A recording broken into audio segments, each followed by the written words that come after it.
are mopping out their houses and squeezing the water out. Here you can't see it. This whole field.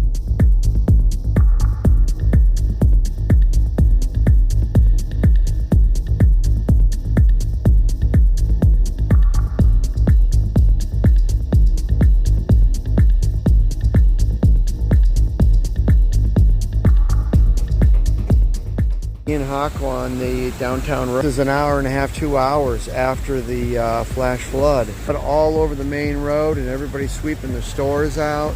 Homes, including my one of our gardens right there. I'm going to probably meander down. Okay, I'm here at the mouth of the river. Usually Little River closed, but boy, be washed out. Let me see if I can zoom in to get this to come in. There we go.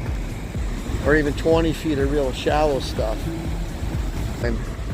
But wow, some raindrops, so I think I'm gonna head without a rain jacket, so gotta get back.